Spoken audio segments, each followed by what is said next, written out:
શહેરના કીર્તિ મંદિર પાસે સયાજી હોસ્પિટલ હસ્તક ત્યાં સરકારી ક્વાર્ટર્સ બની રહી છે। આ ક્વાર્ટર્સનો માલ વેસ્ટ માલ ગ્રેનાઇટ્સના પથ્થરો એ વિશ્વામિત્રીની કોતરમાં નાખવામાં આવી રહ્યા છે। ત્યાં નજીક જ વિશ્વામિત્રી નદીની એક મોટી કોતર છે, ત્યાં વેસ્ટ માલ બધો નાખવામાં આવી રહ્યો છે। વરિષ્ઠ ધારાશાસ્ત્રી શૈલેષભાઈ દ્વારા જવાબદાર માણસોની ઝાટકણી કરવામાં આવી છે, કારણ કે વિશ્વામિત્રી નદીમાં અલગ અલગ પ્રકારે કચરો નાખવામાં આવતો હોય છે। આજે સરકારી ક્વાર્ટર્સ બની રહી છે, તેનો વેસ્ટ માલ એટલે કે ગ્રેનાઇટ્સ પથ્થરો આ બધી વસ્તુઓ વિશ્વામિત્રીના કોતરમાં નાખવામાં આવી રહી છે, જેને લઈને ધારાશાસ્ત્રીએ જવાબદાર માણસોની ઝાટકણી કાઢી છે।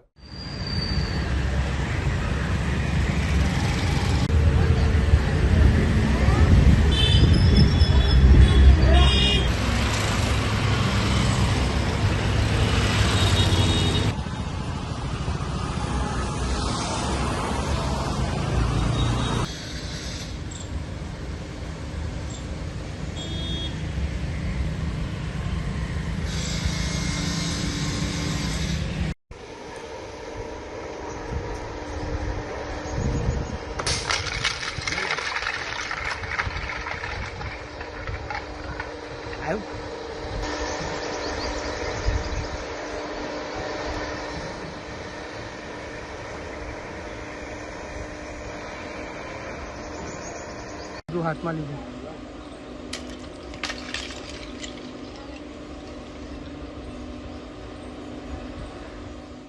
વિશ્વામિત્રી નદીમાં પૂરની સ્થિતિનું નિર્માણ ન થાય તે માટે એક્શન પ્લાનની વાતો ચાલી રહી છે, પરંતુ તેવી વાતોની વચ્ચે આ એક એવી સ્થિતિ જોવા મળી જેમાં નારાજગી જોવા મળી છે। એક તરફ વડોદરામાં પૂર આવી ગયા પછી 100 કરોડના ખર્ચે વિશ્વામિત્રી અને કાંસો ડિસિલ્ટિંગ એટલે એને સાફ કરીને પુરાણ થઈ રહ્યું છે। એ બધું પુરાણ સાફ કરવાના કોન્ટ્રાક્ટો અને કરારો થઈ રહ્યા છે।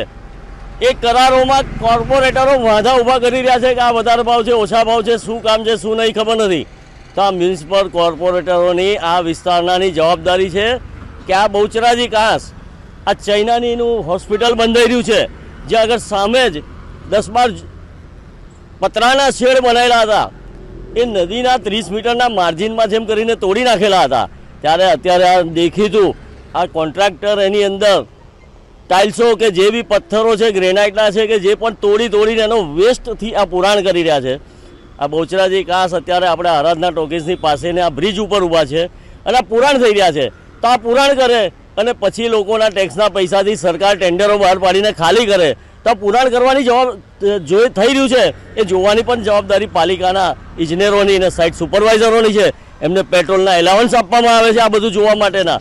અને એવી જ રીતે પ્રજાના સેવક તરીકે આવીને જ્યારે બધા ટેન્ડરોમાં જ વાંધા માત્ર લેયા કરે છે, તો કાઉન્સિલરોએ પણ આ બધું જોવાની જવાબદારી છે કે અહીં આગળ આ પુરાણ થઈ રહ્યું છે અને વડોદરા શહેર ફરી ગમે ત્યારે પાણીમાં ડૂબી જશે અને લોકોને નુકસાન થશે। આ ધ્યાન આપનાર કોઈ છે નહીં। આ બોડી બામણીનું ખેતર થઈ ગયેલું છે, માત્ર પ્રજાને ટેક્સથી લૂંટો અને આપણા પેટ ભરો, બાકી આ જોવાની જવાબદારી આ કોન્ટ્રાક્ટરની પણ છે। જે બી બિલ્ડર હશે, જે કોન્ટ્રાક્ટર હશે, એને વેસ્ટ નાખવાના પણ પૈસા આપ્યા હશે। આ બધો કન્સ્ટ્રક્શન વેસ્ટના 2016ના કાયદા છે, આ કાયદાનો અમલ પણ મ્યુનિસિપલ કમિશનર કરાવતો નથી। વડોદરા શહેરનો બધા જ કન્સ્ટ્રક્શન ડિમોલિશન થાય છે અને કન્સ્ટ્રક્શન વેસ્ટ આવી જ રીતે નદીમાં પૂરાય છે, પછી પૂરીને જમીન ઊંચી લેવાય છે અને પછી બિલ્ડરોને એ જગ્યાએ બિલ્ડિંગ બાંધવા માટેની મંજૂરીઓ અપાય છે। સમગ્ર મામલે વડોદરા મહાનગરપાલિકાના એન્જિનિયર પ્રણવ શુક્લાએ જણાવ્યું છે કે 5 દિવસ પહેલા જ ત્યાં સ્થળે મુલાકાત પર ગયા હતા। નદીના કાંસમાં આ પ્રકારની સ્થિતિ જોવા મળે એ ખોટી બાબત છે। આ મામલે નોટિસ આપવાનું પણ તેઓ જણાવ્યું છે। એમાં અમારી વિઝિટ હતી ત્યાં, એટલે અમે કાંસમાં સફાઈ કરવાનું છે એના માટે વિઝિટ માટે ગયા હતા। તો ખ્યાલ ધ્યાને પડ્યું છે કે એસએસજીના જે ક્વાર્ટર્સ બને છે તો એના કામ જે પાછળ કોટા સ્ટોરને એનું બધું કરે છે એનું વેસ્ટ અંદર નાખે છે, એટલે આપણે એમને નોટિસથી આપી છે, જાણ કરી છે કે તાત્કાલિક એને સફાઈ કરે અને એને બધું બહાર કાઢી દે। એના માટે વાત થઈ છે એમને, એટલે આજથી કામગીરી ચાલુ કરવાના છે। કેટલું એ કહેવાય કે જે રીતે આટલું વિશ્વામિત્રી એક બાજુ કામગીરી તમે સફાઈની કરી રહ્યા છો ને આવી રીતના જે નાખે છે એના પર અરે ખોટું જ કહેવાય અને કરવું બી ના જ જોઈએ। અને એ તો અમારે ધ્યાને આવ્યું એટલે અમે તાત્કાલિક એમને કીધું છે સફાઈ કરવાનું અને તાત્કાલિક એને દૂર કરવાનું પણ આપણે એમને જણાવેલ છે। અમે 5 દિવસ પહેલાં આપી છે। જવાબદાર અધિકારીઓ વાપિયા યોજના જેમાં deputy executive engineer ML Dave કોન્ટ્રાક્ટરનો લૂલો બચાવ કર્યો છે, તમામ વસ્તુઓ હટી જશે તેવું પણ જણાવ્યું છે। હા, એટલે આ લોકોએ ફ્લડ વખતે જે ધોવાઈને નદી કિનારામાં જે કચરો આવી ગયો હતો એટલે એ અમે જોયો આજે અને તાત્કાલિક હટાવવાની વ્યવસ્થા કરી દીધી છે. દિવસમાં હટાવવામાં આવશે? 10 દિવસની અંદર ટોટલી. આમ પણ અમારે ત્યાં રિટર્નિંગ વોલ પણ બનાવવાનું પ્લાનિંગ છે, એટલે આમ પણ કચરો તો એ આજુબાજુમાં ખોદાણને હટાવવાનું તો રહે જ છે, એ કરી દેશે. આમાં કોઈ બેદરકારી નથી, કોઈ જાણી જોઈને પૂરવામાં આવેલું નથી. એ નીચે જે ધાર ઉપર માણસોને આમ પણ નાની સ્પેસમાં આપણે આવડું મોટું સરકારી આરોગ્યનું બિલ્ડિંગ જે બાંધીએ છીએ, આપણી પાસે જગ્યાની બહુ શોર્ટેજ છે, એટલે નદી કિનારે કામ કરતી વખતે જે વરસાદને કારણે જે થોડું ઘણું ધોવાઈને નીચે પડ્યું છે એ તમને તાત્કાલિક હટાવી દેશે. કોર્પોરેશન દ્વારા કોઈ નોટિસ આપવામાં આવી છે? કોર્પોરેશનના સાહેબે કદાચ જાણ કરી હશે તો હું પૂછી લઉં અમારા પીએમસીના એન્જિનિયરને, અને એ જાણ ના બી કરે તો અમારી નૈતિક જવાબદારી છે, અમે એને હટાવીને સાફ કરી દઈશું. અધિકારીએ એવું અમને જણાવ્યું છે કોર્પોરેશનના કે અમે નોટિસ આપેલી છે, તો છતાં તો ના, નોટિસ તો આપી હશે તો એ લોકો સાચું જ કહેતા છે, જોવડાયેલું. અને એક વાત નક્કી છે કે હટી જશે. છેલ્લો એક સવાલ છે, કોર્પોરેશન દ્વારા 100 કરોડના ખર્ચે વિશ્વામિત્રી શુદ્ધિકરણનો પ્રોજેક્ટ, એટલે આ વિશ્વામિત્રી નદી નથી અને આપણે પૂરવી પણ નથી જાણી જોઈને. તમે પણ જોયું છે કે ધાર ઉપરથી નીચે જ પડ્યું છે, અને એ બી થોડું ઘણું છે એ હટાવડાવી દીધું છે. કેટલા દિવસ? થોડું ઘણું જ છે ને. અને છતાં બી આપણે જરાક એક તગારું પણ નથી ચલાવવું, થોડા ઘણાની વાત નથી, તમામ વસ્તુ હટી જશે. સર, અમે તમને લાગે કોન્ટ્રાક્ટરની બેદરકારી હોય? એના માણસોની જે ભૂલ થઈ હોય એને માટે એમને અલગથી અમે લેખિતમાં પણ જાણ કરીશું. સુપરવાઇઝર બી નથી?